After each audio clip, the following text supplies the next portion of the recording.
Bonsoir tout le monde. Je m'appelle Jordan Arsenault. J'ai le plaisir d'être l'hôte ce soir du quatrième événement du maintenant 23e cycle annuel de conférences sur le VIH-Sida de l'Université Concordia. Je suis membre du collectif montréalais Sérosyndicat Blood Union, un collectif de personnes séroconcernées qui se battent par l'action directe et les interventions médiatiques pour les besoins et la justice des personnes séropositives et touchées par l'hépatite C. Je souhaite surtout la bienvenue aux étudiants et étudiantes, membres du corps enseignant bénévole de la communauté et membres du public et bien sûr à tout le monde impliqué dans le cycle de conférences et aussi dans le cours sur les interventions à propos du VIH-Sida à Concordia. Le projet sur le VIH-Sida de Concordia a pour mandat de rejoindre l'ensemble de la communauté universitaire de Concordia, dont vous faites peut-être partie, en plus de la population montréalaise. Il veut aussi offrir un espace permanent de dialogue et de recherche interdisciplinaire sur le VIH-Sida dans la région, amener le monde universitaire à réagir à la crise sociale engendrée par le VIH-Sida est à inclure et à l'inclure dans la mission pédagogique de ceci, sensibiliser le public aux aspects sociaux, scientifiques et culturels de la pandémie du VIH-Sida grâce à un programme d'éducation communautaire, à la multiplication d'échanges avec la communauté universitaire, à la remise en cause de la société et à l'incitation au bénévolat et au militantisme. Au sein de la population étudiante, favoriser l'émergence d'une nouvelle génération de chercheurs fait aussi partie de sa mission, avec aussi les militants, les professeurs engagés dans la lutte contre le VIH-Sida. Alors avant que la conférence ne commence, j'ai quelques remerciements qui sont à l'ordre. J'aurais aimé ça vous les présenter de manière musicale parce que c'est toujours la partie la plus plate d'introduire la conférence. Alors, nous aimerions remercier nos commanditaires, sans qui, cette fois, il ne sera pas disponible. Vive Healthcare, l'Institut Simone de Beauvoir, the Concordia Student Union, AIDS Community Care Montréal, le réseau juridique canadien VIH-Sida, Cinéma Politica et le Coxida. QPERG et Queer Concordia avec Réseau Santé, Katie and the Center for Gender Advocacy avec À Demain et le portail VIH du Sida du Québec. Merci.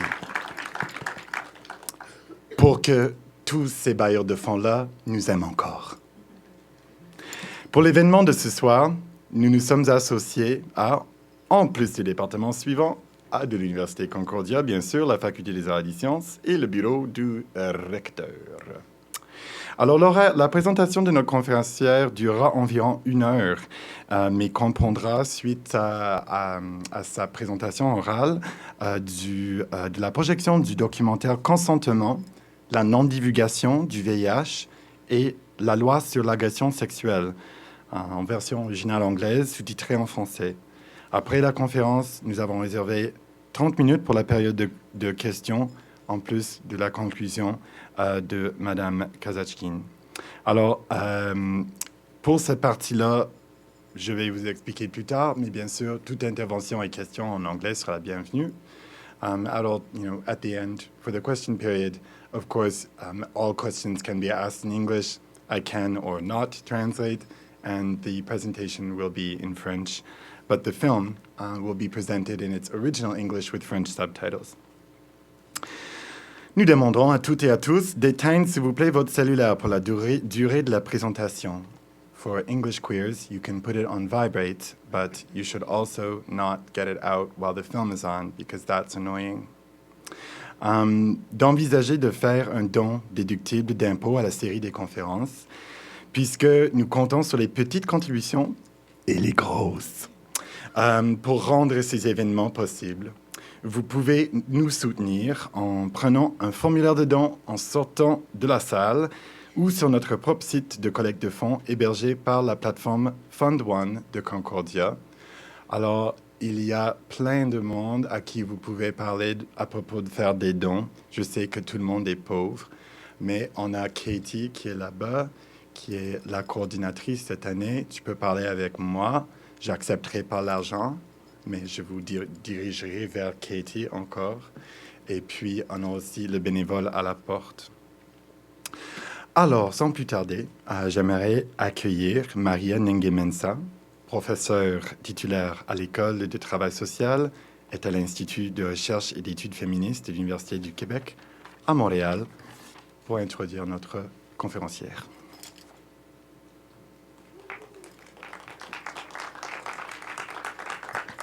Merci, Jordan. Bonsoir, tout le monde. Vous allez bien? Bonsoir, Maria. Moi, je ne vais pas chanter, malheureusement. Ben, c'est mieux pour vous, je crois. C'est ça. Je vais me présenter un peu, parler de pourquoi je suis ici et ensuite présenter Cécile Kazatchkine. Ce qui est drôle, quand j'étais en route vers le local ce soir, je me suis quand même remémoré que, il y a 20 ans, j'étais auxiliaire à l'enseignement pour secours, ici même. Alors, ça fait drôle parce qu'on a un lien historique de longue date et je crois que c'est un des cours qui peut transformer votre vie, votre vision et celle des autres. Alors, ça m'a fait plaisir d'accepter l'invitation ce soir. Donc, moi, je suis prof en travail social et en études féministes à l'UQAM, ici à Montréal. J'enseigne surtout à des personnes qui auront l'opportunité dans leur vie professionnelle d'accompagner des personnes en difficulté ou des personnes vulnérables ou qui ont des soucis avec les institutions sociales. Et ça inclut notamment les personnes concernées par le VIH-Sida. Je suis aussi chercheur principal d'un super beau groupe de recherche qui accueille 2 stagiaires cette année. Donc, je vois Elena. Victoria, es-tu là? Ah ah! Allô! Donc, on a l'occasion d'avoir 2 stagiaires du cours dans notre groupe de recherche. Je vous dis rapidement ce que c'est parce qu'on m'a dit que j'avais le droit de faire un petit peu de publicité pour nos activités. Donc, le groupe de recherche s'appelle Culture du témoignage et ça regroupe des chercheurs de l'université, des chercheurs des milieux associatifs et aussi des artistes et des individus qui s'intéressent au pouvoir du récit personnel, donc l'histoire au jeu, comme levier de changement social et politique. On réunit la COC-SIDA, Stella, Gris Montréal, des gens de ATQ, donc Aide Trans Québec, et depuis peu, des gens de Aztec aussi. Et on a un super site web. Alors, je vous donne l'adresse. Vous pourrez déjà sortir votre crayon, car vous en aurez besoin pour la conférence de Cécile. Du crayon pour prendre note de toutes les choses qu'elle va présenter. Alors, nous, le site web, c'est Culture du témoignage, en un mot, culture avec un S, du témoignage sans accent.ca. There's an English website as well. Same thing, testimonialcultures.ca, like the restaurant, you know, but way better. Alors, voilà, c'était mon plug. Autre partie de mes activités, c'est que je suis depuis quelques années membre du conseil d'administration du réseau juridique canadien VIH-Sida.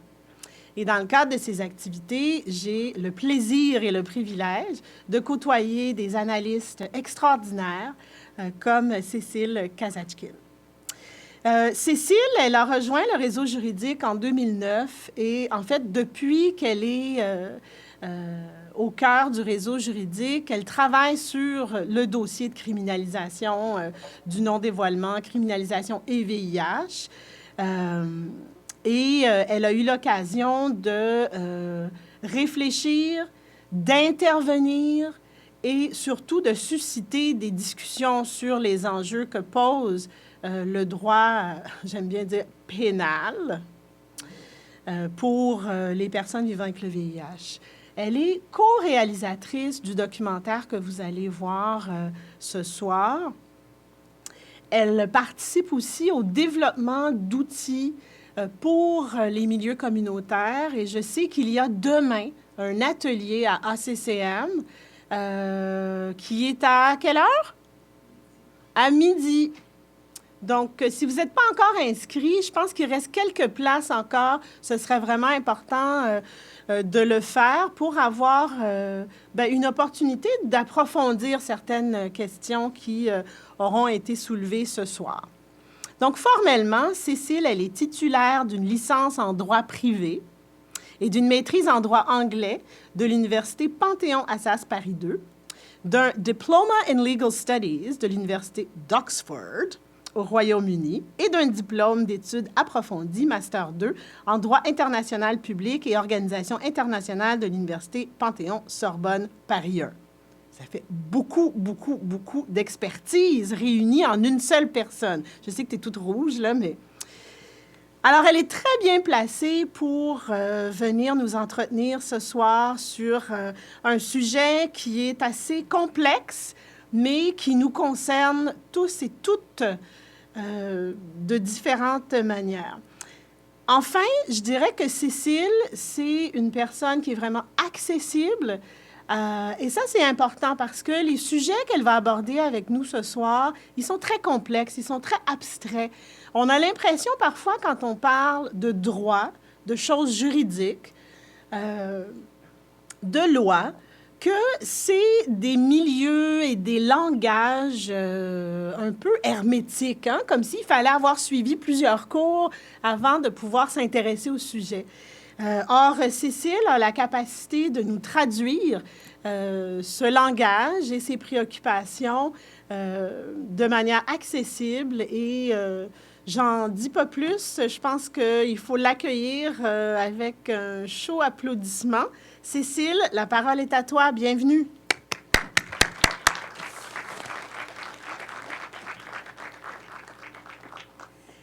Merci beaucoup, Maria, pour cette introduction et merci de m'avoir invitée ce soir. C'est vraiment un plaisir d'être à Concordia de nouveau. J'étais venue pour la présentation d'un film qui s'appelle « Femmes séropositives, dénonçons l'injustice ».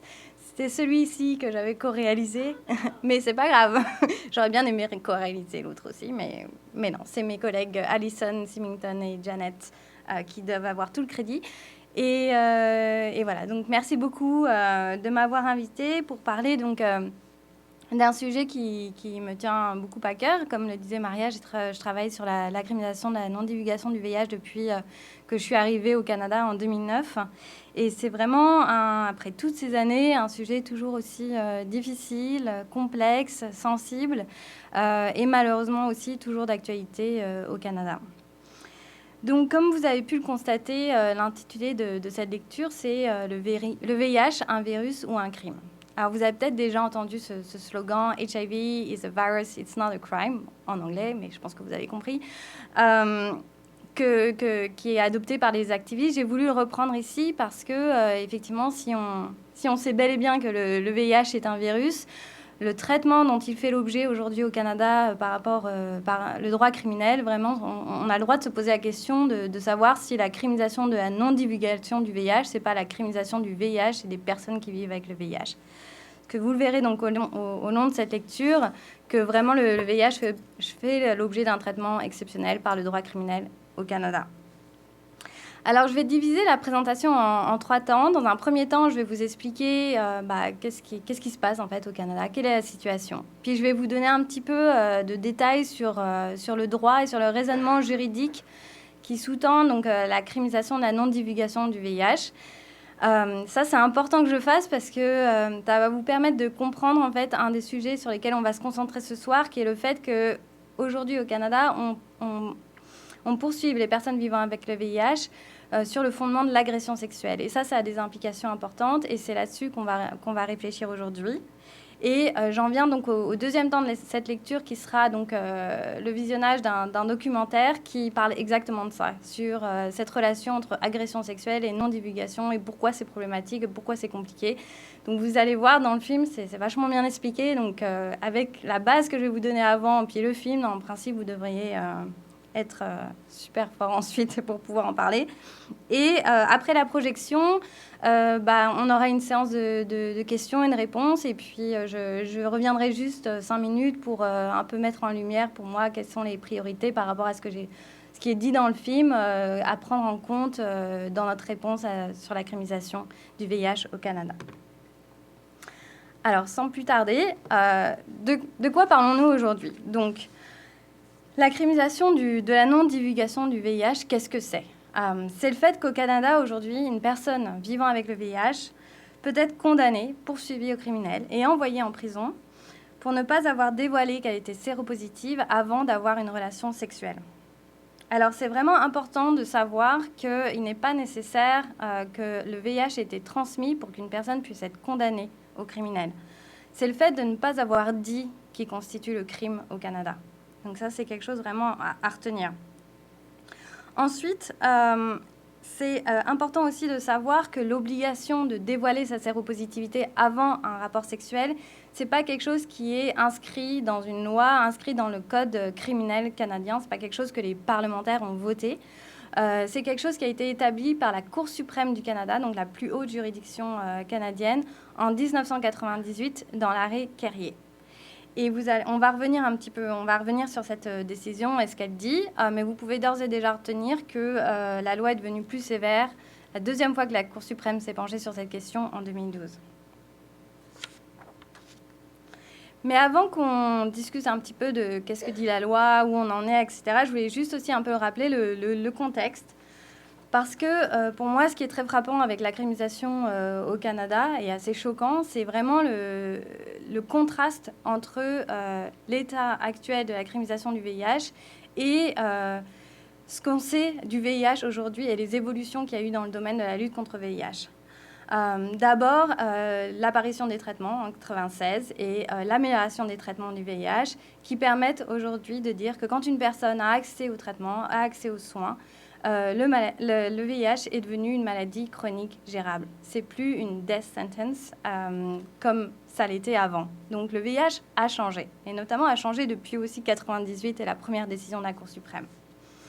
En plus, on sait aussi que les traitements, non seulement ils permettent aux personnes vivant avec le VIH d'être en bonne santé, mais aussi de prévenir la transmission du VIH. Et ça aussi, c'est quelque chose qu'il faut vraiment que vous ayez en tête au cours de cette lecture, parce que ça change la donne. C'est-à-dire que si une personne séropositive et sous traitement efficace, sa charge virale, donc le virus dans le sang, est réduit. Et donc ça permet de mieux contrôler donc, la maladie, et c'est pour ça que les personnes sont en bonne santé. Mais ça permet aussi de rendre la personne pratiquement quasi non infectieuse. Et en fait, maintenant, c'est bien établi que lorsque une personne séropositive est sous traitement efficace et a une charge virale indétectable, les risques de transmission sont proches de zéro. Et c'est quelque chose qui a été notamment récemment, c'est établi dans la science, et d'éminents experts canadiens ont récemment, donc en 2014, développé un énoncé de consensus canadien pour rappeler exactement ce que je viens de dire. Et cet énoncé, il était destiné aux membres et aux acteurs de justice, en fait, pour les aider à comprendre ce que dit vraiment la science par rapport à l'impact des traitements sur les risques de transmission. Donc là, je vous ai mis une slide. Il existe en français aussi ce statement qui a été appuyé par plus de 80 experts au Canada. Et ensuite, un autre point aussi, à mon avis, qui est important, c'est qu'on sait aussi maintenant que vraiment placer la protection et la promotion des droits humains au cœur de la lutte contre le VIH est absolument crucial si on veut effectivement mettre fin à l'épidémie. Il faut protéger les droits des personnes vivant avec le VIH et il faut protéger les droits des personnes qui sont à risque d'attraper le VIH. Donc ça, c'est pour vous donner un peu le contexte. Donc, malgré toutes ces avancées, malgré le fait qu'on est très clair, qu'il faut protéger les droits, etc., la société ne va pas forcément dans le même sens. Les personnes vivant avec le VIH continuent de faire l'objet de stigmatisation, de discrimination, et à mon sens, la criminalisation du VIH et vraiment l'illustration assez tragique des discriminations systémiques que les personnes vivant avec le VIH continuent de subir. Donc un peu, qu'est-ce qui se passe, un peu un état des lieux, qu'est-ce qui se passe au Canada. Donc à ce jour, il y a au moins 181 personnes, ça c'est les derniers chiffres de Eric Michalowski, qui est un collègue qui travaille sur cette question, au moins 181 personnes qui ont été mises en accusation pour non-divulgation du VIH au Canada. Quand je suis arrivée en 2009, on m'a donné ce dossier et je me souviens qu'il y avait déjà un tableau avec près de 90 cas et que je me disais, oulala, qu'est-ce que c'est que ce pays? Et ben voilà, 6 ans après, 181 personnes et c'est dur de lire la charte parce qu'il y a tellement d'informations. Donc malheureusement, ce chiffre fait du Canada un des leaders internationaux en termes de poursuites criminelles contre les personnes vivant avec le VIH. On est les deuxièmes après les États-Unis en termes de nombre de personnes criminalisées. Et je pense que c'est important de le souligner, seul le VIH fait l'objet de telles poursuites criminelles. Mis à part quelques cas d'herpès, j'ai vu trois cas d'herpès, de non-divulgation de l'herpès et de transmission de l'herpès qui ont été poursuivis au Canada. Il y a aussi eu un cas d'hépatite C, mais qui a résulté dans un acquittement, et un cas d'hépatite B. Sinon, donc 181 personnes vivant avec le VIH mises en accusation. Donc, mise en accusation, ça ne veut pas forcément dire qu'au final, elles seront poursuivies, que ça va aller jusqu'au bout et qu'elles vont être condamnées. Il y a tout un processus judiciaire et je ne sais pas toujours ce qui s'est passé dans les affaires. Et d'ailleurs, je ne sais pas toujours, ce chiffre, c'est vraiment une estimation. Ça, c'est les informations qu'on a. Mais si ça se trouve, il y a d'autres personnes qui ont été mises en accusation et juste on ne le saura jamais parce que ça n'a pas été dans les médias, parce que personne ne nous a contactés. Donc, juste faites attention avec ces chiffres. Ils ont des limites. Finalement, je voulais aussi souligner le fait que les taux de condamnation sont élevés dans ces affaires. Et ça, c'est particulièrement intéressant étant donné qu'on va se pencher sur la comparaison avec l'agression sexuelle. Les cas d'agression sexuelle donnent rarement lieu à des condamnations, mais alors dans les cas de non-divulgation du VIH, selon une étude qui avait été publiée en 2012, 78% des poursuites qui avaient été répertoriées à cette époque avaient donné lieu à une condamnation. Donc vous voyez un petit peu la situation, quoi. Toutefois, j'aimerais bien quand même introduire une petite touche d'optimisme, si vous me le permettez, parce que alors que j'étais habituée à enregistrer au moins 10 cas par an en moyenne, en 2015, je n'ai vu que 5 nouveaux cas. Donc, c'est déjà pas mal. Mais bon, c'est 5 bien sûr de trop. Et d'ailleurs, je crois qu'au moins 3 de ces cas étaient au Québec. J'en viens d'ailleurs donc à qui est poursuivi dans ces affaires. C'est principalement des hommes hétérosexuels, donc des hommes qui ont eu des relations sexuelles avec des femmes. Mais on voit aussi de plus en plus d'hommes gays qui sont poursuivis et j'ai l'impression que c'est vraiment le cas justement au Québec. Et ça a commencé vraiment en 2006 et là où on voit les premiers cas contre les hommes gays. Les femmes séropositives ont été un peu hors du radar jusqu'ici, mais jusqu'à ce qu'on se rende compte qu'elles aussi, elles n'étaient pas à l'abri de poursuites judiciaires. Et aujourd'hui, il y a à peu près 17 femmes, à ce que je sais, qui ont été poursuivies, dont une au Québec, dont l'affaire est allée jusqu'à la Cour suprême, on va en reparler. Et les femmes, quand on regarde un petit peu leur profil qui ont été poursuivies, sont souvent des femmes qui étaient dans des situations, appartenaient à des groupes marginalisés, dans des situations particulièrement vulnérables qui peuvent expliquer d'une part pourquoi elles ont eu le VIH ou étaient à risque plus à risque de VIH ou pourquoi elles étaient dans des situations qui rendaient la divulgation de leur statut particulièrement difficile. Enfin, c'est aussi extrêmement important de souligner que les populations noires semblent aussi disproportionnellement impactées par la criminalisation du VIH, et notamment dans le traitement médiatique de ces affaires. Et sur les 5 affaires que je mentionnais en 2015, par rapport à ce que je viens de dire, je souligne qu'il y avait donc 2 hommes gays, un à Montréal et un à Toronto, un jeune noir en Ontario qui avait juste 18 ans, et 2 hommes noirs au Québec. Donc ça, c'est les hommes hétérosexuels.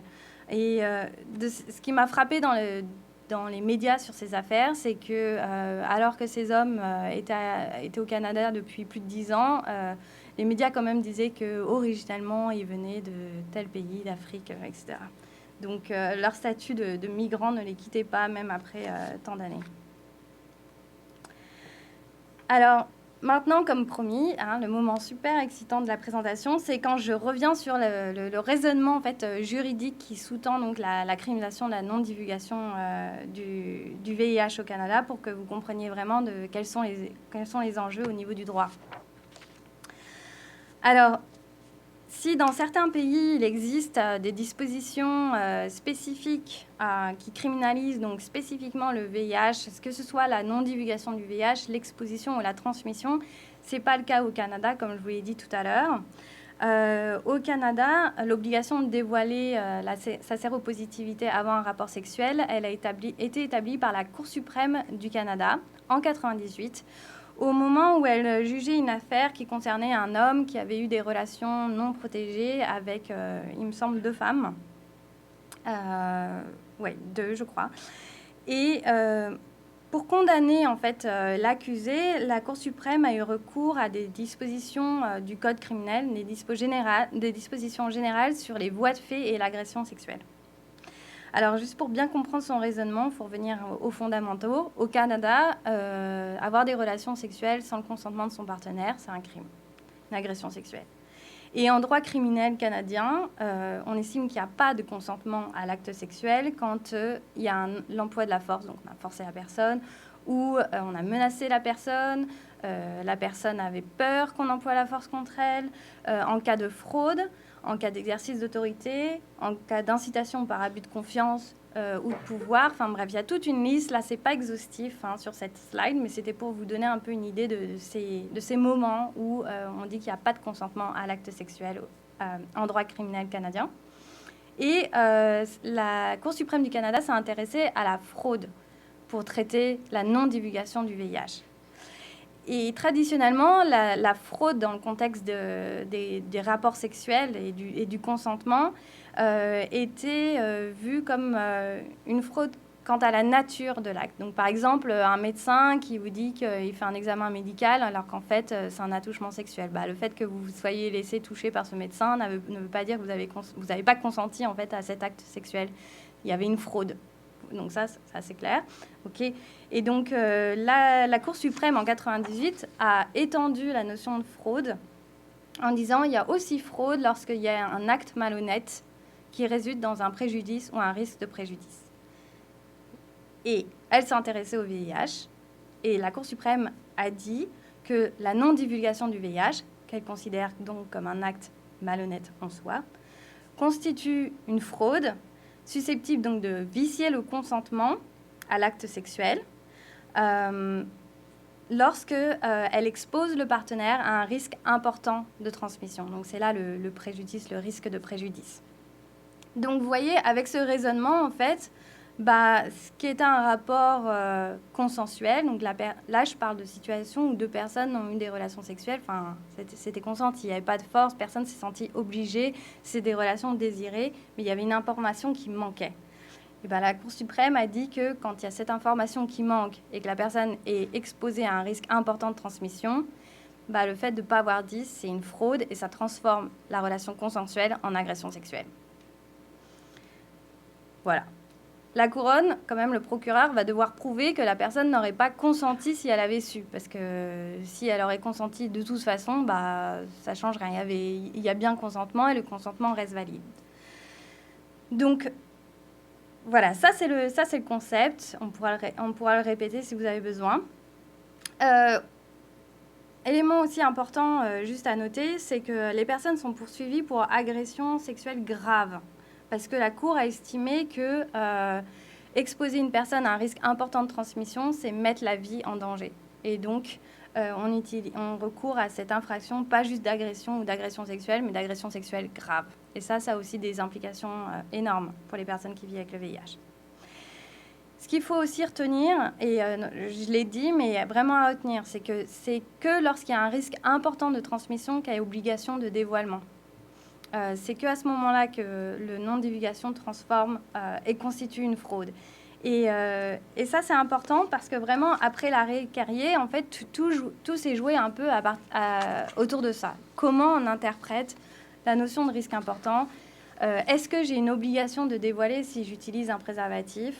Est-ce que j'ai une obligation de dévoiler si j'utilise pas de préservatif, mais je suis sous traitement efficace et ma charge virale est indétectable et mon médecin me dit que les risques de transmission sont proches de zéro?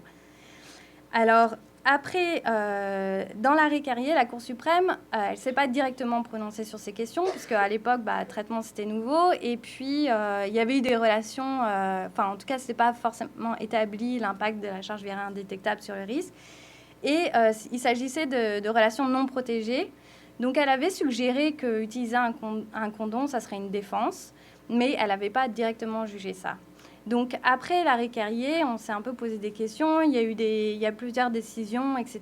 Mais il y avait une vraie incertitude juridique. Et il a fallu attendre jusqu'en 2012 pour que la Cour suprême du Canada se prononce encore une fois sur la question de l'obligation de dévoiler sa séropositivité et plus spécifiquement sur l'impact du port de préservatif et ou de la charge virale indétectable sur l'obligation de dévoiler avant un rapport sexuel.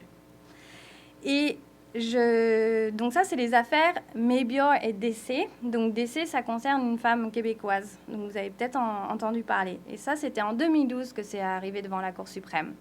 Et je tiens juste à préciser que ces deux affaires, elles concernaient vraiment des faits qui étaient très différents dans l'une et l'autre affaire. Et je crois que ça, c'est important à noter aussi parce que ça montre à quel point le droit aujourd'hui, tel qu'il est défini et tel qu'il s'applique aux personnes vivant avec le VIH, s'applique à des situations qui sont très différentes et en fait mettent un peu tout le monde dans un même paquet sur un spectrum qui est très large, quoi.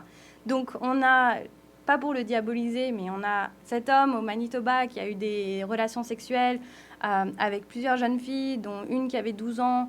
Et parfois, sa charge virale était indétectable. Parfois, il a utilisé un préservatif, parfois non. Et il offrait parfois de la drogue ou un abri à ses filles. Donc, vous voyez que la situation et la relation est quand même un peu différente avec les plaignants. Alors que dans le cas de Dessé, et c'est pas pour qu'elle soit la victime innocente, mais juste quand même, je trouve que c'est important de marquer ces différences. Il s'agissait donc d'une femme qui était poursuivie pour ne pas avoir dévoilé sa séropositivité lors du premier rapport sexuel qu'elle avait eu avec un homme, avec qui elle est ensuite restée pendant 4 ans et qu'elle a dû quitter parce qu'il était devenu violent par rapport à elle et par rapport à son fils. Et c'est au moment où elle a dénoncé les actes de violence domestique à la police qu'il a dit « Ah, il y a 4 ans, la première fois qu'on a eu des relations sexuelles, elle ne m'avait pas dit qu'elle avait le VIH et qu'elle a été poursuivie. » Et son histoire a commencé en 2005 et vous voyez, la Cour suprême s'est prononcée sur son affaire en 2012. Donc, elle est passée par pas mal de choses. Mais cela dit, Maybior aussi, et d'ailleurs, il a été déporté, expulsé au Soudan. Donc, on ne sait pas si Maybior est toujours vivant. Donc, ce qui était en jeu donc, dans ces deux décisions, c'était quelles sont vraiment les circonstances dans lesquelles une personne doit dévoiler ou pas. Et les procureurs dans ces affaires poussaient vraiment la Cour suprême à adopter une interprétation vraiment stricte du droit, en disant les personnes vivant avec le VIH devraient devoir dévoiler quel que soit le risque. Comme ça, déjà, c'est plus simple, on n'a pas à se poser de questions. Et en plus, ils ont utilisé la justification que c'était le meilleur moyen de protéger véritablement l'autonomie sexuelle des plaignants et leur intégrité physique. Et ça, c'est vachement important à retenir. Donc, en gros, leur raisonnement, c'est si on est sérieux, si on prend au sérieux le consentement des personnes, le droit de l'agression sexuelle, etc., alors on doit avoir une conception absolument large de ce qui est consentement. Les personnes ne peuvent consentir que si elles sont véritablement éclairées et donc il faut une obligation de dévoiler quel que soit le risque. La Cour suprême a rejeté cette conception très stricte en disant qu'elle était injuste et stigmatisante, mais elle a quand même élargi la portée du droit criminel en disant que les personnes vivant avec le VIH avaient une obligation de dévoiler lorsqu'il y avait une possibilité réaliste de transmission. Donc vous voyez un peu le changement de langage. On avait risque important en 98, maintenant on a possibilité réaliste de transmission. Et la Cour suprême a dit qu'il n'y avait pas de possibilité de transmission, ça c'est sûr, quand une personne porte un préservatif et a une charge virale indétectable. Oui, forcément, dans ces cas-là, il y a vraiment un risque 0,00, voire moins 10, quoi. Mais elle a condamné Mébior pour les situations où il avait une charge virale indétectable, mais il n'avait pas porté de préservatif. Donc, il y a un recul en arrière par rapport à avant. Et aussi, autre élément intéressant aussi de cette décision, c'est qu'elle a confirmé que recourir à l'infraction d'agression sexuelle grave, c'était légitime, que même si le VIH avait changé, c'était toujours une mise en danger de la vie. Et ça a des implications parce que l'agression sexuelle grave, c'est une des infractions les plus sévères dans le code criminel. La peine encourue maximale, c'est la perpétuité. Et quand une personne est condamnée pour agression sexuelle, elle est enregistrée comme délinquant sexuel. Alors, ces décisions, elles ont été largement critiquées par le réseau juridique canadien VIH-Sida, mais aussi par d'autres organismes dans la communauté du VIH et aussi par les médecins qui ont fait cet énoncé de consensus dont j'ai parlé avant en réponse à la décision, parce que c'est une décision injuste. Les personnes vivant avec le VIH peuvent être poursuivies pour agression sexuelle grave, même si elles n'ont pas l'intention de transmettre le virus, qu'elles n'ont pas transmis, et même si elles ont utilisé un préservatif. C'est des décisions qui ne prennent pas suffisamment en compte les données scientifiques, donc tout ce que je vous ai dit sur l'impact des traitements, sur les risques, etc. C'est des décisions qui sont contraires aux recommandations internationales. Des organismes comme l'ONU-SIDA disent que le droit criminel devrait être strictement limité au cas où il y a intention de transmettre et transmission, et que dans aucun cas on devrait poursuivre des personnes alors qu'elles ont utilisé un préservatif, que c'est complètement contre-productif. Et ensuite, on a aussi critiqué ces décisions parce qu'on avait peur de leur impact, notamment sur les populations les plus fragilisées, qui ont des femmes, par exemple, qui ne sont pas en mesure d'imposer le port de préservatifs, ou les personnes qui n'ont pas forcément un accès aux soins et qui ne seront pas capables d'établir qu'ils ont une charge virale indétectable et donc de se défendre devant les cours, parce que maintenant, il faut pouvoir prouver qu'on a porté un préservatif et qu'on avait une charge virale indétectable ou faible. Mais on pourra revenir sur ces détails plus tard. Et donc, je voulais juste ajouter que nos craintes, en fait, elles se sont quand même matérialisées. On a vu, après les décisions de Mébior en 2012, des personnes poursuivies et condamnées, même si elles avaient porté des préservatifs ou même si elles avaient une charge virale indétectable. Le plus souvent, c'est des plaidés coupables. Mais il y a notamment le cas d'une femme qui vit avec le VIH, qui vient d'Ontario et qui en ce moment purge une peine de 3 ans d'emprisonnement pour ne pas avoir dévoilé sa séropositivité à un homme avec qui elle a eu un seul rapport sexuel non protégé. Et à ce moment-là, elle avait une charge virale indétectable. Et donc, je vous parle de cette femme parce que, à mon avis, les circonstances de cette affaire sont assez emblématiques des inquiétudes soulevées par la criminalisation, et notamment lorsqu'on commence à s'intéresser à ses implications sur les femmes.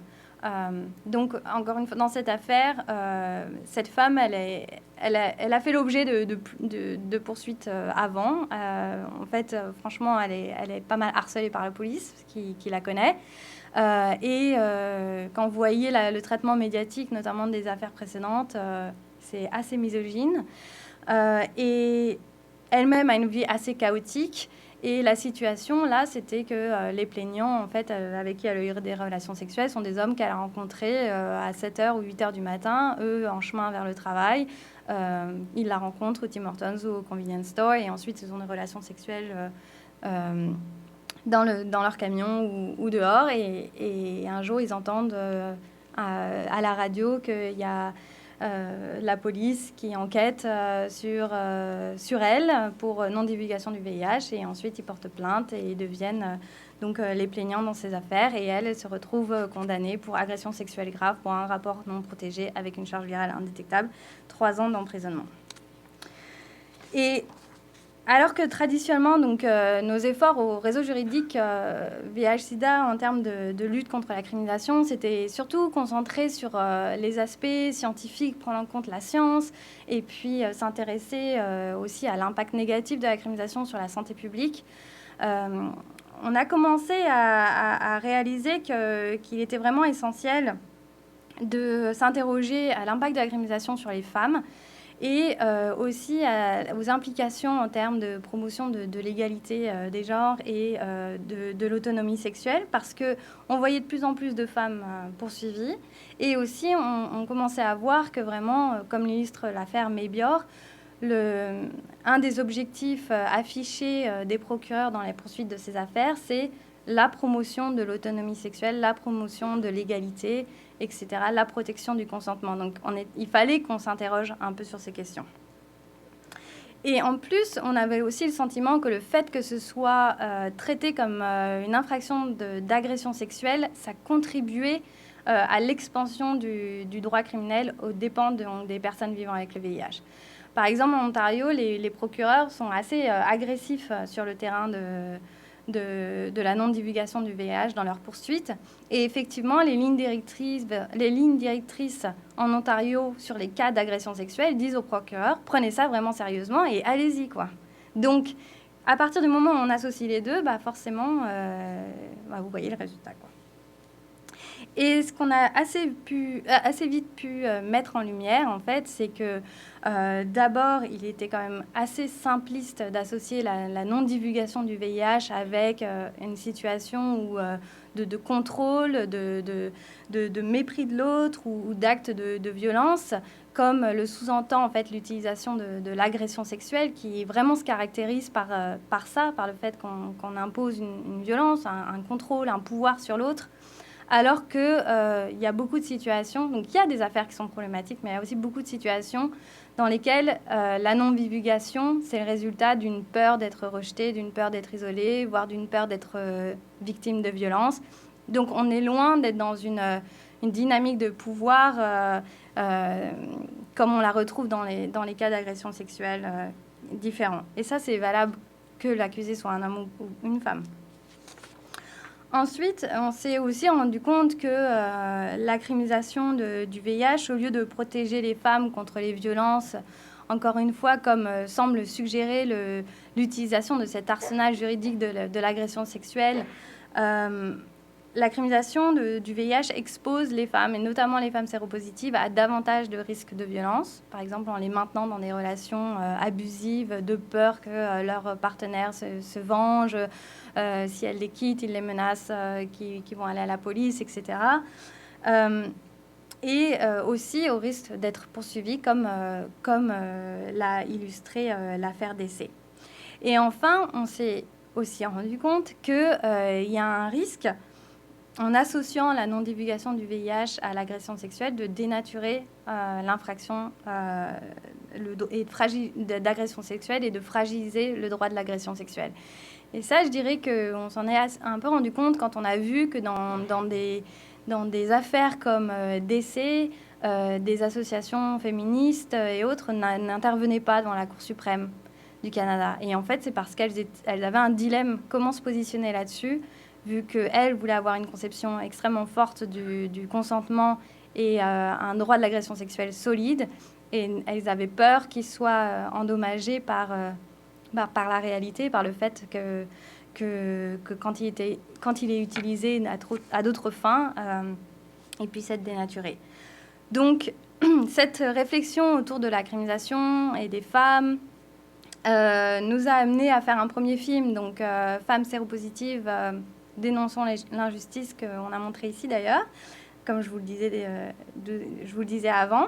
Et puis, plus récemment, en 2014, le réseau juridique a organisé donc, un dialogue sans précédent où on a rassemblé des avocats, des professeurs en droit, des féministes, des activistes, des femmes vivant avec le VIH pour réfléchir et dialoguer sur le recours à l'agression sexuelle pour criminaliser la non-divulgation du VIH. Quel impact sur les femmes vivant avec le VIH? Quel impact sur les femmes en général?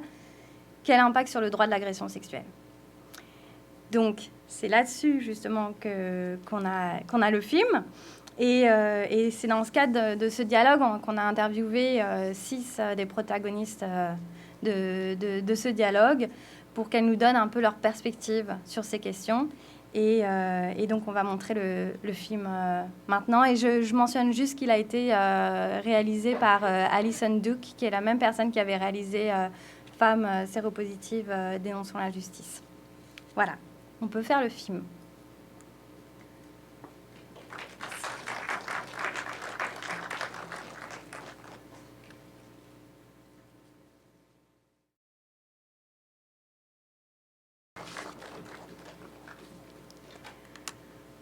Merci beaucoup de votre attention, d'être resté pour le film. J'espère que vous avez trouvé que c'était éclairant. Il y a beaucoup d'informations dans ce film, il y a beaucoup de choses qui se disent. Donc n'hésitez pas à le revoir. Moi-même, j'ai quand même dû le voir au moins 5 fois, juste pour vraiment avoir l'impression d'avoir tout saisi et tout retenu. Et j'imagine que ça doit travailler dans vos têtes aussi. Avant que nous passions aux questions, je voulais juste peut-être souligner quelques éléments qui m'ont frappé dans le film pour un peu discuter et après, qu'est-ce qu'on fait, quoi. Mais d'abord aussi, je voulais souligner que pour moi, ce film marque aussi un certain moment dans la lutte contre la criminalisation du VIH, où vraiment, c'est une lutte qui s'est maintenant étendue, non plus juste... une lutte de la communauté VIH, mais une lutte qui associe d'autres acteurs et maintenant aussi des féministes. C'est ça que je trouve que c'est vraiment important de le souligner. Ces nouvelles alliances en fait, qu'on a su développer et sur lesquelles il faut vraiment qu'on continue à travailler. Donc, à mon sens, ce qui ressort à peu près du film, c'est que vraiment, il est vraiment important qu'on continue de développer cette réflexion sur le recours de l'agression sexuelle dans le cadre de la non-divulgation du VIH et qu'on réfléchisse à ces alternatives possibles qui permettraient de, à la fois, sauvegarder les acquis en matière de droits de l'agression sexuelle, la protection de l'égalité, mais aussi des droits des personnes vivant avec le VIH. Et c'est important que des auteurs, des académiques comme celles qui sont dans le film s'expriment sur ces questions, réfléchissent, écrivent des articles de doctrine, parce qu'à la fin, c'est ça qui va pouvoir nous aider aussi quand on va devant les tribunaux ou si on voulait faire un plaidoyer sur les réformes des lois ou si on a besoin de convaincre les procureurs, on a besoin de ces avis de ces professeurs et de ces avocats. Donc en fait, d'ailleurs, le film, a priori, il était tout d'abord fait pour eux, quoi. C'est pour ça que c'est assez académique et technique. Donc, c'est un travail qu'il faut absolument continuer.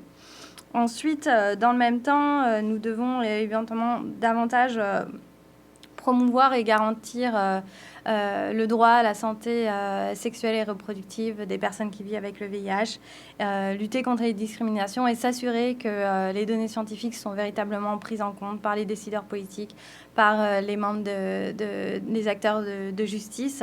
J'imagine que pour vous, ça a été la même chose, mais entendre Darienne Taylor dire qu'elle doit se protéger de la loi et que le stigma de la société a placé un mur entre elle et sa vie sexuelle est juste insupportable, et surtout à l'heure où justement on a tous ces moyens qui devraient faciliter la vie des personnes vivant avec le VIH et leur offrir le droit d'une vie sexuelle absolument épanouie. Enfin, je pense qu'il faut continuer aussi à développer la collaboration entre les secteurs de la lutte contre le VIH et les secteurs de lutte contre les violences faites aux femmes.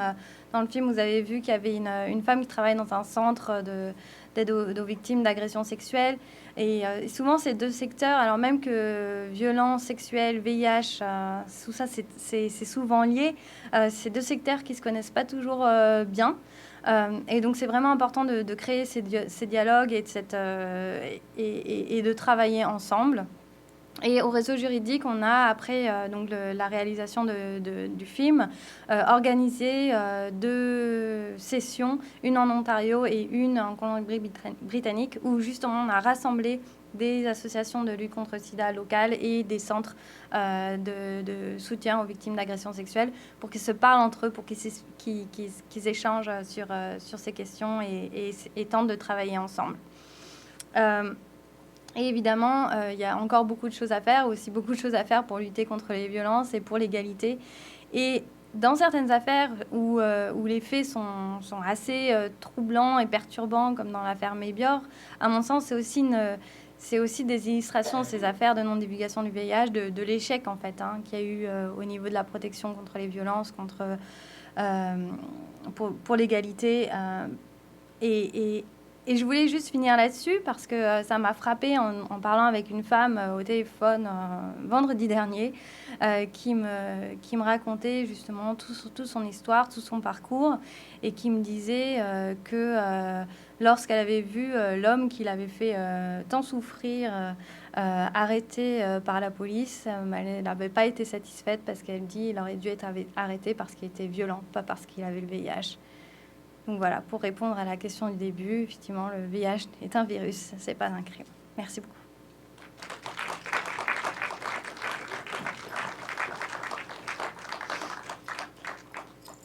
Merci beaucoup. Restez avec moi. Ok. Merci beaucoup, Cécile. Moi, je vais juste dire que là, on a combien de temps? Il faut qu'on quitte à 9h10. Alors, on a une bonne demi-heure pour prendre des questions. If you have any questions in English, I'll translate or not translate. Probably don't need to. Puis, c'est à vous. Je vais simplement dire que ça serait gentil d'utiliser le micro qu'offre Katie. Comme ça, tout peut être enregistré. Si vous ne voulez pas être enregistré, vous avez le droit de le dire, me le dire, et on ne vous filmera pas. Boom.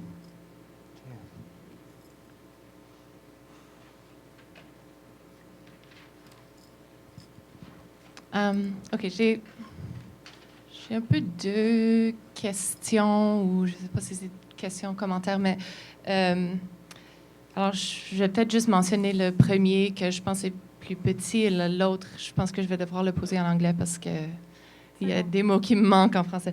Mais le premier, c'est juste, j'ai trouvé intéressant qu'on n'a pas parlé de l'historique de la criminalisation des travailleuses de sexe pour la transmission des ITSS, genre le syphilis et tout ça, beaucoup plus longtemps dans le passé, genre du point de vue féministe et de la criminalisation of ITSS. Et juste comme le rapport, je sais que parce que c'était plus focusé sur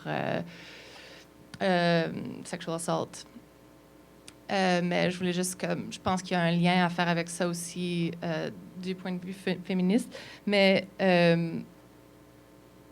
plus largement pour moi dans ce contexte de l'agression sexuelle, c'est du point de vue féministe, c'est aussi cette idée de okay, so I'm going to switch to English now. So it stood out to me that nobody was challenging the notion that the entire burden of risk lies with the person who knows that they're positive. Because if we have a kind of feminist discussion about consent that involves a notion of agency and that doesn't see people implicitly as victims right away, and especially in a situation with something like HIV where you can be unknowing about your status if you engage in risky behavior, well, but whatever you can be unknowing about your status for a long time. And so if there's, in relation to this question about sexual assault and deciding what is and is not sexual assault, if there's this idea about someone entering into a sexual relation agentively, then if they are making risky decisions and that's a failure of public health education or that's a, if they're making risky decisions because they don't know that sex can transmit HIV, that is a failure of public health education. But if we assume that a lot of people have received this message by now that unprotected sex can transmit HIV, then a person who's making a decision to have unprotected sex, we have to ascribe them a certain level of agency in that. And so in the question of sexual assault, from a feminist perspective, I feel like that's important. And I just wondered about, about the fact that in this film, nobody challenges or even mentions that burden of risk being entirely on the one person. That was kind of long. I hope it made sense. J'interviendrai simplement pour résumer la deuxième question. C'était qu'est-ce qui en est de l'égalité de la responsabilité pour l'acte sexuel dans un contexte féministe, n'est-ce pas, qu'on doit troubler ou on doit trouver des nuances, de ne pas présumer la victimité d'un côté nécessairement. Alors, où serait la criminalisation du VIH dans un contexte plus nuancé du consentement? Et est-ce que je réponds en français ou en anglais? En français, s'il vous plaît. En français.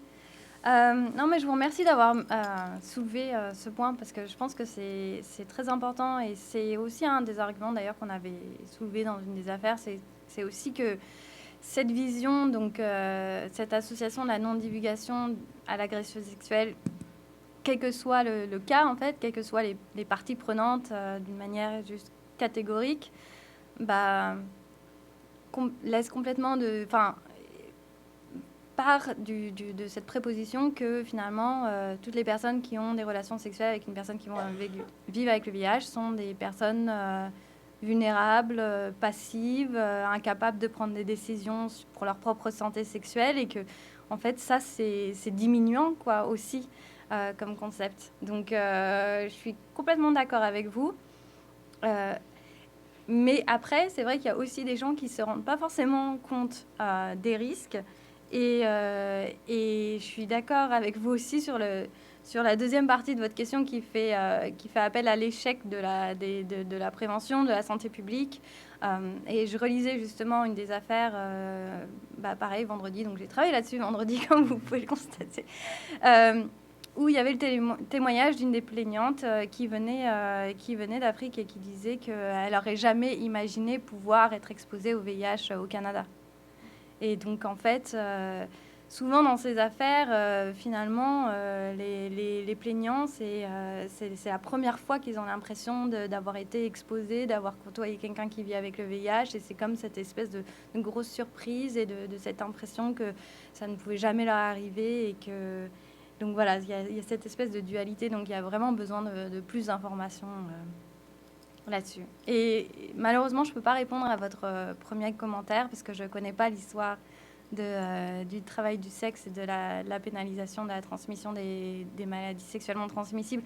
Je sais qu'à un moment, c'était dans le code criminel la transmission de maladies vénériennes, je crois que c'était comme ça qu'on les appelait, et que dans les... je sais qu'à un moment, dans les années 80, je crois qu'on a voulu l'enlever ou le rétablir. Je ne me souviens plus exactement ce qui s'est passé, mais qu'en tout cas, le Parlement a estimé que non, il ne fallait pas criminaliser. Et en 98, on a eu l'arrêt Carrier. Mais sur l'aspect travail du sexe, etc., je ne connais pas l'histoire, donc je ne peux pas commenter. Si vous voulez en dire un peu plus, c'est super intéressant. Mais si vous pouvez pas, c'est pas grave non plus. on peut en parler un peu plus tard. Si.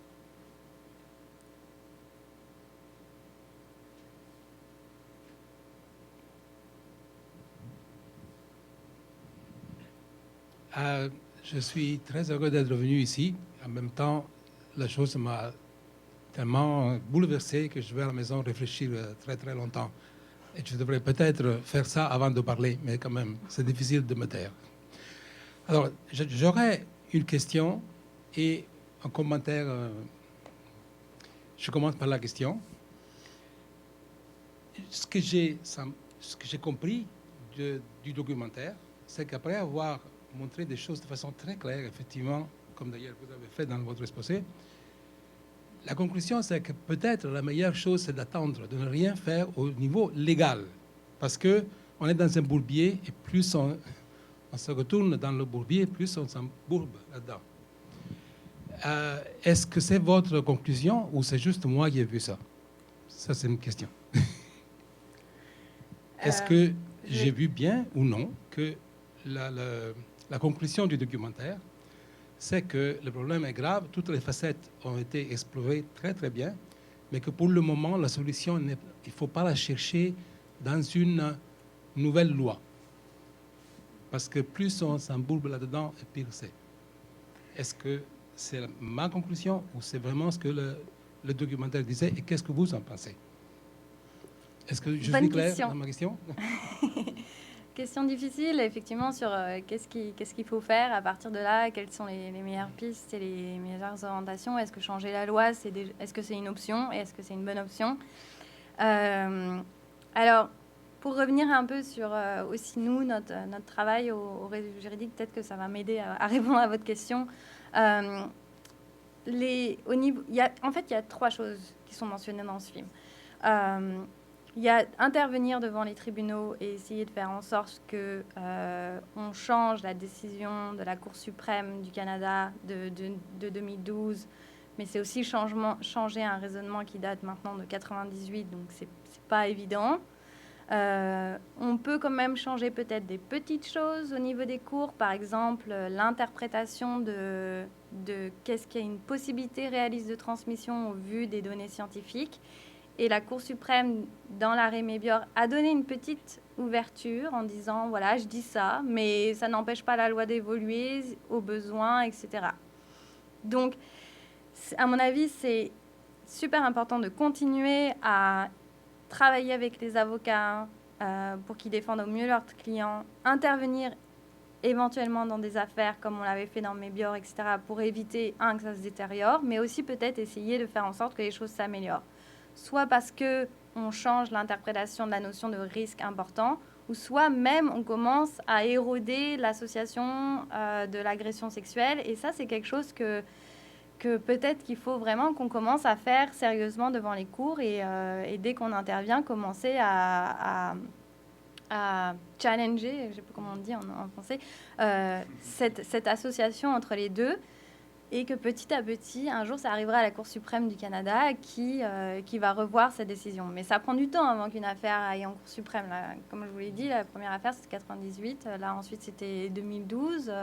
Donc, ça va prendre du temps. Mais c'est quand même important. Et je pense qu'avec l'alliance qu'on a maintenant créée avec des féministes, il y a aussi peut-être des possibilités d'intervenir ensemble dans des affaires pour faire un argument conjoint là-dessus pour lui donner encore plus de force. Donc ça, c'est quelque chose à explorer. En fait, moi, un petit peu, je pense qu'il faut un peu tout explorer. Cela dit, la question de réformer le droit, changer la loi. Donc, comme je le disais tout à l'heure, c'est pas inscrit dans la loi, l'obligation de dévoiler. C'est pas inscrit dans le code criminel. Après, on pourrait imaginer que les parlementaires prennent une loi qui soit spécifique au VIH ou spécifique aux maladies sexuellement transmissibles. Donc, on retourne à ce qui était avant. Et dans cette loi idéale dirait ça ne constitue pas une agression sexuelle. Les personnes ne peuvent pas être poursuivies s'il n'y avait pas d'intention de transmettre. Les personnes ne peuvent pas être poursuivies si elles ont utilisé un préservatif. On pourrait imaginer ce qu'on rêverait d'avoir dans une loi comme ça. Ça, c'est quelque chose sur lequel, à mon avis, il faut qu'on commence à réfléchir maintenant qu'il y a un nouveau gouvernement au Canada. Avant cette question, on l'avait mis de toute façon de côté. C'était même pas la peine d'essayer d'y réfléchir avec le gouvernement Harper au niveau fédéral. Je pense pas qu'on aurait obtenu des bonnes choses. Mais maintenant, peut-être que c'est le moment de s'interroger là-dessus. Mais on a aussi énormément d'inquiétudes sur le fait d'avoir une loi spécifique sur le VIH et l'aspect absolument discriminant et stigmatisant aussi que ça a. Le fait qu'ensuite, une fois qu'on a une loi, c'est quand même inscrit dans la loi, c'est là. Donc si on s'est trompé ou si la loi est mauvaise, ça va être vraiment difficile à défaire. Quelle va être la réaction de l'opinion publique au moment où cette loi va être discutée? Comment faire en sorte qu'on puisse discuter cette loi peut-être discrètement? Je sais que ça a été fait en Suisse. Au moment d'une réforme plus générale sur la santé publique, ils ont réussi inclure quelque chose sur le VIH. Et ça a été utile au Canada. Est-ce que ça sera possible? Bref, ça, pour moi, c'est un gros point d'interrogation. Et il faut qu'on ait des réflexions communes qui, non seulement des juristes, mais aussi des personnes qui vivent avec le VIH, activistes, sur est-ce que c'est ça qu'on veut faire. Et ensuite, le troisième élément aussi qui était discuté dans le film, c'est le développement de lignes directrices pour les procureurs. Parce que le droit criminel, il s'applique de la même manière partout au Canada, enfin, dans le sens où la loi, c'est la même. Mais ensuite, en pratique, ça diffère d'une province à l'autre. Et les procureurs ont une discrétion de décider de poursuivre ou non une affaire et de quel type d'infraction choisir, etc. Et donc, on s'était dit, bon, bah, on va intervenir devant les tribunaux, changer la loi, c'est probablement impossible, mais au moins, peut-être, on pourrait commencer à influencer la pratique des procureurs pour qu'ils commencent à réfléchir à 2 fois avant de poursuivre ces affaires. Peut-être que les inciter aussi à ne pas utiliser l'infraction d'agression sexuelle, mais peut-être juste agression. Ou il y a d'autres infractions dans le code criminel qui pourraient éventuellement être utilisées. Et donc, on a fait des grands efforts de plaidoyer, notamment en Ontario, pour le développement de lignes directrices, mais pour l'instant, ça n'a pas fonctionné. Au Québec aussi, il y a des efforts similaires, mais c'est très difficile d'entrer dans le monde des procureurs et d'essayer de leur imposer des standards. Ils n'aiment pas trop. Je vais juste rajouter ma réponse aussi en tant que militant contre la criminalisation, parce que justement, avec cette décision en 2012, c'était au mois d'octobre, j'étais en route au Nouveau-Brunswick pour l'Action de grâce et je reçois l'appel d'un ami qui est hystérique à propos de la décision, parce que pour lui, ça veut dire que qu'est-ce que ça veut dire pour les femmes? Alors, une femme doit porter un condom et avoir une charge virale indétectable. Qu'est-ce que ça veut dire pour... ça veut dire que c'est toujours une agression sexuelle grave. Et là, je prends l'avion et je pense à ça. Et puis par la suite, malheureusement, la réponse de nous comme militants, c'était cette réponse compliquée, plate, complètement presque hermétique. C'est prosecutorial guidelines. Il a transformé les directives de jurisprudence, c'est ça, les directives pour les procureurs. Changing prosecutorial guidelines, c'est comme la chose la plus compliquée à expliquer. Ça veut dire que l'accusation vient au procureur. Il doit décider selon les témoignages recueillis par la police, selon les faits, selon tout document, les témoignages des médecins, etc. Ça vaut-il la peine de l'amener en cours? Penses-tu qu'on va gagner? Les témoins sont-ils comme vraiment fiables? Alors, ça va engendrer plein de questions dès que ça arrive sur le bureau du procureur. Alors, avant la dernière élection fédérale, ça, c'était une des seules pistes qu'on pensait. L'autre piste, c'était très intéressant, la piste qui a été prise par AIDS Action Now dans leur campagne Think Twice, une formidable série de vidéos qui incite justement la communauté informée de ne pas accuser les personnes séropositives de non-divulgation. Point final. Alors, on va direct au public pour changer les mentalités. Ça, c'est bien sûr quelque chose que vous avez soutenu au réseau juridique, mais comment faire ça et rejoindre tout le monde? Vous voyez? Alors, je pense que c'est fascinant ce que tu as dit à propos de la Suisse, parce que justement, c'est un modèle que recherchons plusieurs, notamment l'ONU-SIDA. C'est venu en notre aide cette année en disant qu'il faudrait décriminaliser la non-divulgation. Alors, est-ce que ça va marcher avec le gouvernement qu'on a actuellement? On ne le sait pas, mais la preuve que ça existe en Suisse, où presque tout est décidé en référendum, et c'est un système légal qui n'est pas très loin du nôtre. Ça a été ça aurait été un de nos rêves en tant que militants. Après, la situation en Suisse n'est pas encore complètement parfaite parce qu'ils ont 2 dispositions qui pourraient s'appliquer. Il n'y a qu'une seule qui a été modifiée, mais bon, si on se tait un peu sur l'autre, peut-être que tout le monde va l'oublier. Mais juste pour répéter, parce que c'était peut-être pas clair, le modèle suisse, c'est simplement la transmission intentionnelle malicieuse qui va amener en cours.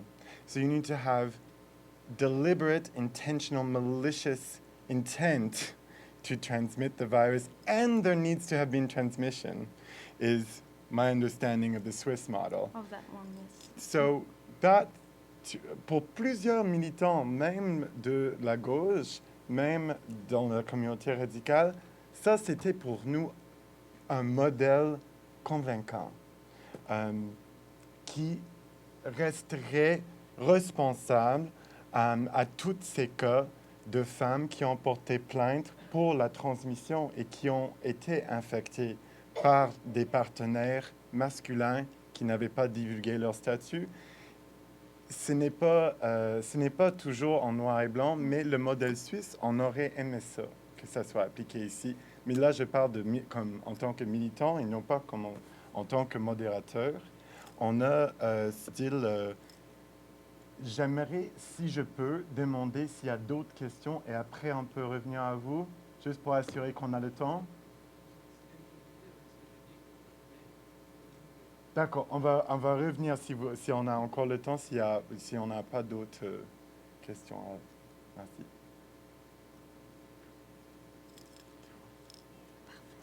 Is it on? Yeah. Okay. Je me demandais si ce que vous pensez de l'influence qu'a l'obligation légale sur l'obligation morale. Donc, dans le cas où ça devenait non plus criminalisé, est-ce que vous pensez que ça a une influence, donc que le droit a une directe influence sur l'obligation morale de divulguer? Parce que je pense que c'est 2 choses différentes qui sont trop souvent associées.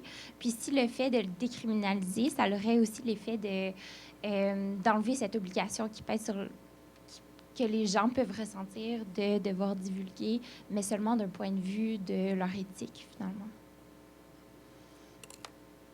Je ne sais pas qu'en pensent les autres, mais je crois que le droit a un pouvoir d'envoyer des messages forts et donc d'instaurer des messages dans la société. Et si c'est criminalisé de ne pas dévoiler, donc ça veut dire que c'est immoral et que c'est pas bien de ne pas dévoiler.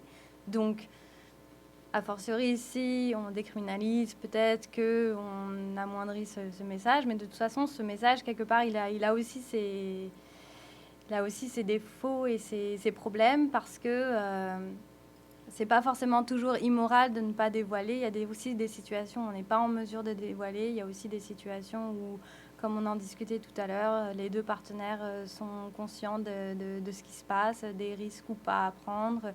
Il y a des situations où une personne, si elle est sous traitement efficace et qu'on dit que le risque est proche de 0, est-ce que c'est immoral de ne pas l'avoir dit? Donc la question, elle se pose en fait. Okay. Est-ce que c'est forcément immoral? Mais je sais pas. Juste pour clarifier, la vision du réseau juridique canadien du VIH/SIDA sur la question, ce serait que c'est pas qu'il n'y a pas de nécessité morale de Non, je crois pas. Enfin, c'est pas on se prononce pas sur est-ce qu'il faut ou pas dans l'absolu dévoiler. Je pense que vers là où on tend, c'est une société où justement on pourrait dévoiler sa séropositivité sans avoir peur d'être stigmatisé, discriminé, où on pourrait vivre ouvertement. C'est quand même le dévoilement, ça a aussi plein d'aspects positifs, notamment pour la personne qui dévoile, de soulagement ou autre. Enfin, peut-être que d'autres dans la salle peuvent en parler mieux que moi, mais donc on n'est pas en train de cultiver la culture du secret. On dit juste que notre position, c'est créer un environnement favorable pour le dévoilement et ne pas mettre en prison des gens qui n'ont pas dévoilé leur séropositivité. Et en fait, plus spécifiquement, sur la criminalisation du VIH, la position du réseau juridique rejoint celle du militant qui est on devrait criminaliser uniquement la transmission intentionnelle.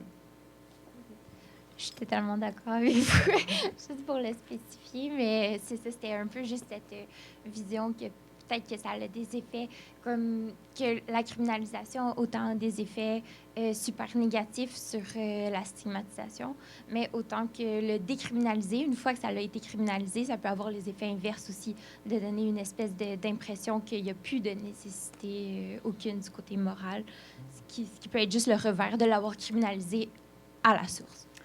Il y aurait toujours cette question, je dirais, serait le fantôme dans la salle qui circule, cette peur de comment garder notre chair deterrent, donc on dit Décourage. Quelque chose qui décourage. un désincitant. Ah oui, c'est bien Un ça. désincitant. Quelque chose qui désincite. Oui, voilà, le fantôme des incitants qui va comme dire, mais vous voyez, c'est comme, comment dire, d'autres solutions. Là, Madame Kazachkin est là aussi pour parler plutôt de l'aspect juridique. C'est ça la clé, la partie qui manque ici. Je veux dire, c'est ça son rôle parmi les 4 conférences de cette année. D'autres réponses non juridiques, par exemple, aux États-Unis, où la criminalisation est extrêmement grave selon d'un État à un autre. Au Missouri, tu as un garçon qui n'a transmis le VIH à aucun de ses partenaires sexuels, qui est emprisonné en solitude pendant 60 ans, qui ne sortira jamais de la prison. Tu vois? Alors, dans des États comme ça, n'est-ce pas ouvrir la possibilité de la poursuite civile? So I didn't disclose to you, so sue me.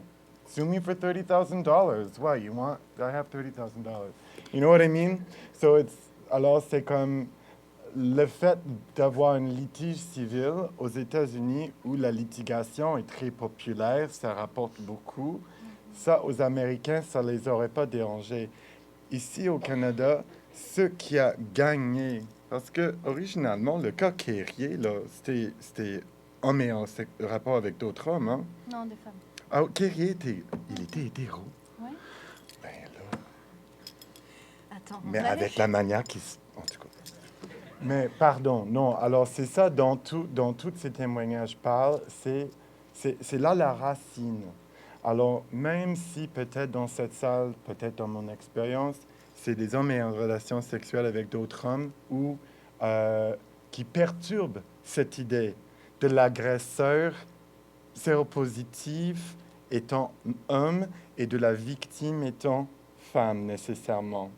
Alors, la question, je crois, et la raison pour laquelle la situation morale est trop difficile, c'est parce que la loi, nécessairement, sera un outil d'abus de pouvoir selon les préjugés de telle partie de la société.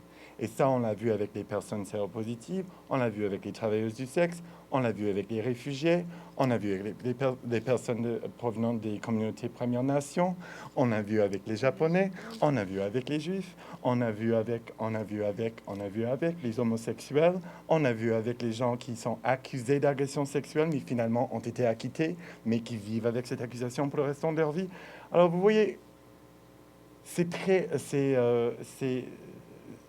la raison pour laquelle la moralité ne sera pas nécessairement sujet ici, c'est parce que elle est une fonction de ces idées, n'est-ce pas? Mais en fait, moi, j'étudie en droit, justement. Puis c'est exactement ça que je pense. Je pensais que l'issue la plus simple à place de la criminalisation, ça serait une poursuite civile. Dans le sens, pas que ce serait souhaitable, mais que ce serait le plus simple comparé à la criminalisation. Après, donc, je suis d'accord. Alors, mais c'est un peu devoir faire le choix. Alors, poursuite civile versus poursuite criminelle. Déjà, en fait, le fait que ce soit criminalisé, ça n'empêche pas qu'il y ait des poursuites civiles. Et même une personne qui est reconnue victime dans un procès criminel peut ensuite aller au civil, obtenir compensation, etc. Et je sais qu'il y a des cas au civil aussi. Et en fait, le civil devient un autre moyen de pression sur le partenaire. Tu fais pas ça, bah, je veux t'attaquer au civil. je mets ça comme élément dans notre procédure de divorce. J'ai eu un appel là-dessus la semaine dernière. Donc, ça reste, quel que soit le droit qu'on utilise, ça restera éventuellement un outil à la main d'une autre personne qui pourra en abuser aussi. Donc, il y a des limites aux bienfaits de la judiciarisation. Mais dans l'optique de répondre de la manière la plus généreuse que possible que je peux, aux États-Unis, si à la place on ouvrait la porte au litige civil à la place de mettre des hommes noirs séropositifs en prison, pendant 60 ans, oui, si c'était un outil envers d'autres choses. On a eu l'année dernière Sean Strub qui parlait du cas à Iowa, où ils ont réussi à convaincre la législature d'un État, pas nécessairement très libéral, un État qui est des fois républicain, des fois démocrate, de dire non, un non absolu, sauf s'il y a transmission. Alors ça, c'était pour eux une étape vers la décriminalisation. Donc, en fait, depuis plusieurs années, la situation au Québec, du moins, est particulièrement triste. On n'a plus de cours d'éducation sexuelle. Donc, avant la réforme de 98, il y avait des cours d'éducation sexuelle qui pouvaient se donner, qui étaient quand même très de base et qui n'abordaient presque jamais les ITS. Parfois, on parlait de VIH, mais c'était surtout en termes sur le plan biologique de la chose. Donc, qu'est-ce que le VIH, qu'est-ce que ça représente en termes d'ITSS, et on expliquait essentiellement que le port du condom est la seule façon d'éviter de l'avoir, mais on ne parlait pas nécessairement des traitements antirétroviraux ni des avancées qui ont été apportées. Puis, par après, les cours d'éducation sexuelle ont complètement été abolis du milieu primaire, secondaire, collégial et pas universitaire, mais quand même les 3 premiers niveaux d'éducation. Donc, il n'y a plus de cours qui se donnent à ce niveau-là, et la quasi-totalité de l'éducation populaire en termes de santé sexuelle se donne par le bouche à oreille entre les personnes qui se connaissent et qui connaissent aussi le sujet. Merci. Je crois qu'il y a quelqu'un qui veut ajouter quelque chose là-dessus. Je suis pas de français au secondaire, donc Est-ce qu'on peut lui donner le micro, s'il vous plaît? c'est vrai qu'il n'y a plus de... Je peux pas les faire, pas de problème. Non, c'est vraiment C'est pour mieux. l'enregistrement, ça serait très apprécié. Donc, je suis prof de français au secondaire. Donc, c'est vrai que depuis une dizaine d'années, une bonne dizaine, même plus qu'une dizaine d'années, il n'y a plus le cours là, qui s'appelait Formation personnelle et sociale, qui était donné par les enseignants, qui donnait aussi morale ou religion à l'époque où on prenait ce cours-là. Donc, ce cours-là, qui a été disparu, qui a été remplacé par éthique et culture religieuse. Donc, dans le mandat des profs d'éthique en tant que tel, c'est vrai que le programme d'éthique n'est pas défini pour enseigner en tant que tel. Il n'y a pas de volet particulier sur la sexualité. Mais le cours d'éthique, il y a un mandat très, très, très large. Donc, c'est très, très vaste. Puis, en tout cas, la plupart des enseignants d'éthique et culture religieuse que j'ai connus, pour eux autres, ça semble toujours quand même très important d'en parler. Ils ont cette conscience-là que pour eux, c'est important d'en parler. Moi, je suis prof de français au secondaire. Je sais que de toutes les années, que ça fait 8 ans que j'enseigne, à toutes les années, j'en parle énormément dans ma classe. J'ai une boîte où les élèves peuvent poser des questions de manière anonyme sur la sexualité, puis j'en parle de manière régulière là, au moins une fois par semaine. Je vais prendre presque une période complète où on va parler de sexualité, où je vais faire des liens avec les activités. Puis je sais que je ne suis pas le seul à le faire. C'est pas tous les profs là, qui enseignent, je ne dis pas qu'ils en parlent en maths, en histoire, mais il y a beaucoup de profs là, qui s'impliquent de ce côté-là, comme je le fais. Puis dans les cours de sciences aussi, ben le programme, avant ça, il y avait juste de la biologie en 3e secondaire. Maintenant, la biologie, l'anatomie et tout là, est abordée aux 5 niveaux du secondaire. Fait que je pense qu'il y a quand même une partie du travail qui est fait un peu dans les cours de sciences aussi. Les élèves savent, en tout cas, du moins mes élèves savent c'est quoi le VIH. Moi, je parle beaucoup de consentement aussi. Je parle je parle beaucoup de ça aussi dans mes cours quand je parle aux élèves. Mais c'est sûr que c'est pas comme on n'a pas la garantie en tant que telle, comme s'il y avait le cours où c'était écrit dans un programme que ces notions-là doivent être enseignées. Mais dans toutes les écoles où j'ai travaillé, en parlant avec les collègues, je sais je sais que c'est quelque chose qui s'enseigne encore, pas de manière formelle, mais le travail il est quand même fait. Il y a quand même des enseignants qui sont assez responsables pour y penser. Sinon, je sais qu'il y a ça fait un moment que j'ai lu, mais il y a un cours de sexualité qui est censé être réintégré là, au programme. Il y a quelque chose qui s'en vient de ce côté-là d'ici peut-être... Alors on sait pas heureusement, les écoliers ne sont pas enseignés qu'ils ont le droit de porter en cours une personne séropositive qui ne dévoile pas leur statut. Hein? Ça sera le cours de mardi. Mais c'est sûr qu'au secondaire, j'avance dans des questions. J'avance pas dans des questions comme le cas de devoir divulguer son statut de séropositivité. Je veux dire, quand j'enseigne en deuxième secondaire, je veux dire, comme c'est pas, je pense, pas vraiment. Mais parle-leur de l'indétectabilité, c'est important. Oui. Est-ce qu'on va parler? Non, ça, je leur en parle parce qu'ils sont très curieux, en fait, du VIH. Ils posent beaucoup de questions là-dessus parce que, tu sais, c'est... dans la génération, je pense que moi, j'ai grandi dans les années 80, tu sais, je veux dire, c'était tellement présent, tu sais, dans le cinéma, c'est vraiment un sujet d'actualité, mais pour eux qui sont... Tu sais, nous, la prévention contre le VIH, c'était vraiment intense dans les années 80-90, c'était vraiment intense, mais à un moment donné, ça a comme laissé tomber, puis je pense que eux, je pense qu'ils sentent qu'il y a comme quelque chose là qui reste, sauf qu'ils ne comprennent pas l'ampleur, je pense, que ça avait. Yeah. Alors, merci. Il y aura, s'il vous plaît, de passer le micro à la mademoiselle en arrière. Alors, invitez vos étudiants après le collège de venir prendre le cours de Karen à Concordia. C'était juste pour ajouter, par rapport à l'éducation, moi j'ai 20 ans, donc il n'y a pas si longtemps que j'étais à l'école. Au niveau de la transmission zéro, j'en avais strictement jamais entendu parler. Donc je suis même très étonnée et agréablement surprise d'apprendre ça. Dans mon éducation, j'ai été élevée en France. C'était autour de 13-14 ans, on avait éducation sexuelle. À 10 ans, on avait un cours également. Mais ça a toujours été le port du préservatif qui était l'unique moyen, et on disait bien unique moyen de protection pour les maladies sexuellement transmissibles. Bon, évidemment, on nous mettait en avant pour ne pas tomber enceinte, de porter, d'avoir que ce soit, comment on dit, pilules ou ce genre de choses-là, mais que ça ne protégeait aucunement des maladies et que pour être protégé à 100%, il fallait porter le préservatif. Et du coup, ça me fait me demander depuis quand est-ce que ces médicaments font que la transmission est proche de zéro lors des rapports sexuels, et également comment aujourd'hui les personnes malades du VIH ont été transmises par cette maladie-là. Ok. Yeah!